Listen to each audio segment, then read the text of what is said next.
The romantic memory of medieval monastic life is overwhelmingly tranquil. Silent stone cloisters, soft candlelight, Gregorian chants echoing through soaring rib vaults, and white-bearded monks quietly stirring copper cauldrons of rich artisanal ale. Modern craft beer marketing would have you believe that the medieval monastery was the ultimate nonprofit passion project. A holy brotherhood sustained by faith, prayer, and the gentle, sacred art of fermentation. If you examine surviving medieval monastic customaries and administrative account roles, a far more complex economic reality emerges. Brewing was rarely just a devout hobby meant to keep the monks modestly hydrated. In economic terms, the monastery functioned less like a quiet retreat and more like a vertically integrated estate where agriculture, processing, hospitality, and landholding reinforced one another. To put the capital scale into perspective, even a relatively modest monastic brewhouse represented a major financial investment.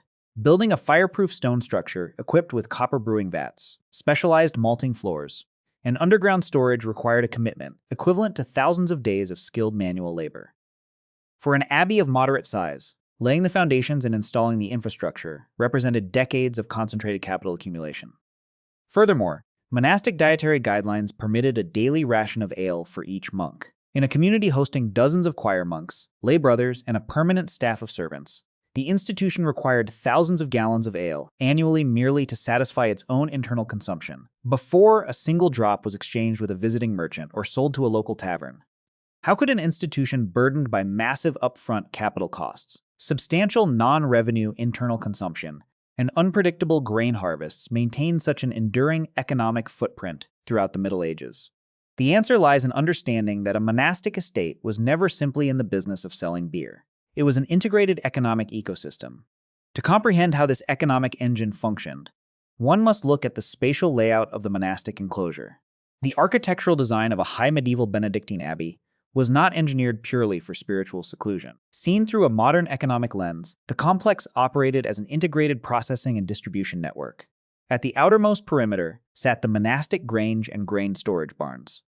Peasant tenant farmers, who worked abbey lands under feudal customary agreements, delivered their grain harvests directly to these gates. Here, agricultural output was measured, accounted for, and allocated. Directly adjacent to the storage barns stood the malthouse and the brewhouse. This spatial arrangement was essential. Raw grain was bulky, susceptible to spoilage, and costly to haul over medieval roads. By processing barley into liquid ale near the point of harvest, the estate dramatically reduced its transit overhead, while transforming a raw agricultural commodity into a valuable, consumable good. Past the operational core lay the guest house and receiving quarters, often referred to as the spitium. Here, the spatial organization discreetly accommodated visitors according to social status and purchasing power. High-ranking travelers, noble envoys, and wealthy merchants were received in upper guest chambers and served higher-strength ale.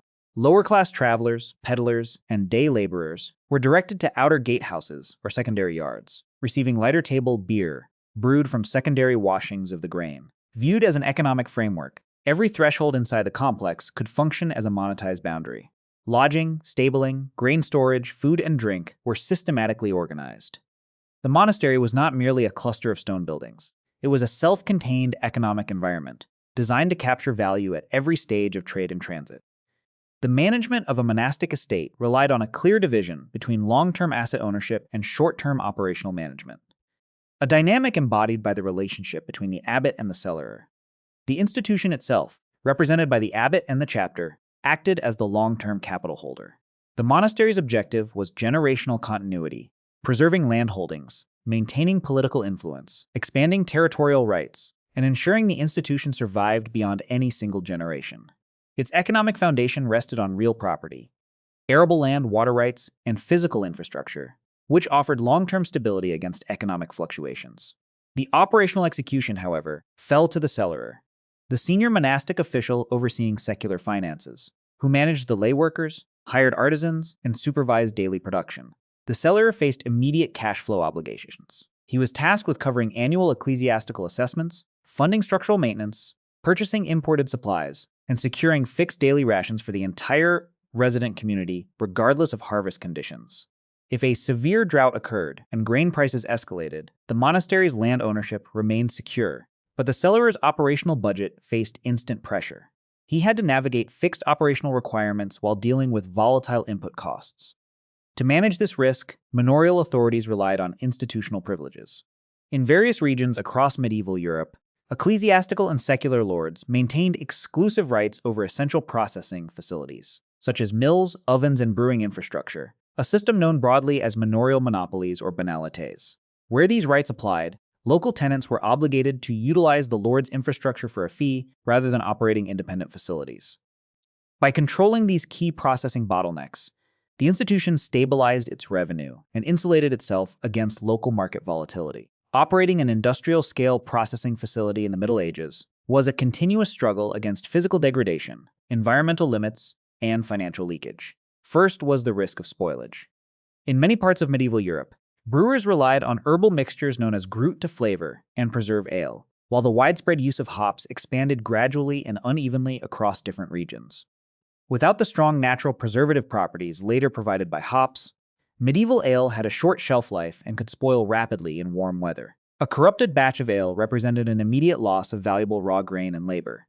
Second was fuel consumption. Boiling thousands of liters of liquid required massive quantities of dry timber. A continuous brewing schedule demanded a steady supply of firewood, placing significant strain on local woodlands.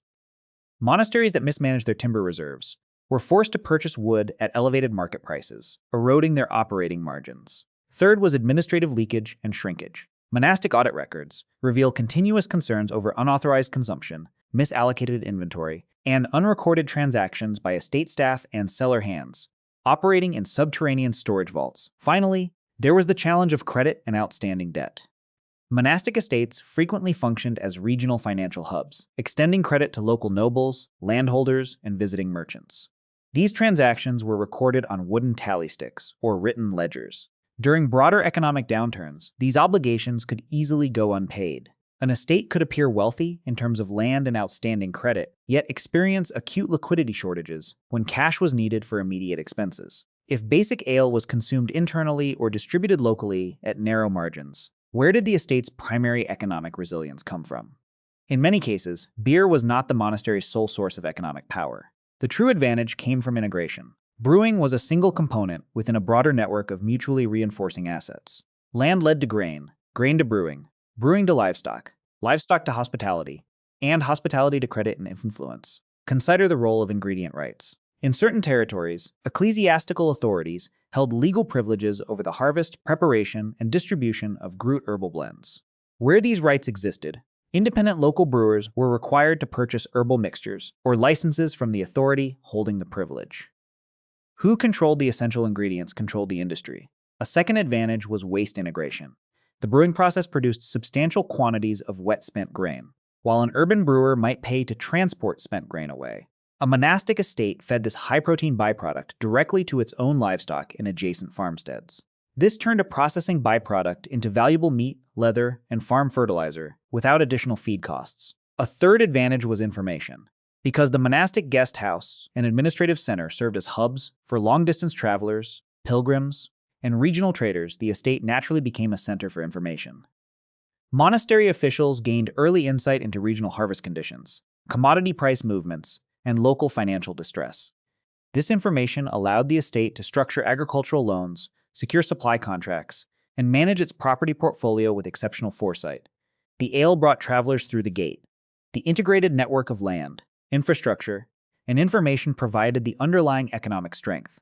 To understand the underlying mechanics of this system, let us construct a hypothetical financial model of a medieval monastic estate producing roughly 1,000 barrels of ale annually. For the sake of comparison, let us use a simple benchmark. 1 unit equals approximately 1 day's wage for a skilled worker.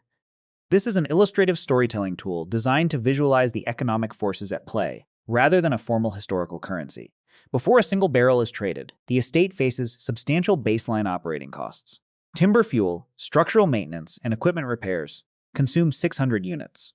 Administrative and regulatory overhead accounts for 200 units. Internal consumption, providing the fixed daily ration for the monastic community, requires 1,200 units of potential value. This establishes a baseline operating threshold of 2,000 units per year. Plugging this framework into 3 distinct economic scenarios illustrates the financial dynamics of the enterprise. In Scenario A, the favorable harvest, agricultural yields are strong and trade flows freely. The estate processes 1,000 barrels, utilizing 400 internally and distributing 600 into local markets and guest quarters. Total revenues reached 3,800 units against total operating costs of 2,200 units, generating a net operating surplus of 1,600 units. This surplus allows the institution to fund architectural expansions, acquire additional land, and build cash reserves. In Scenario B, the average operating year, moderate grain yields restrict total production to 700 barrels. Revenues adjust to 2,300 units, while operating costs remain near 2,100 units. The net surplus narrows to 200 units.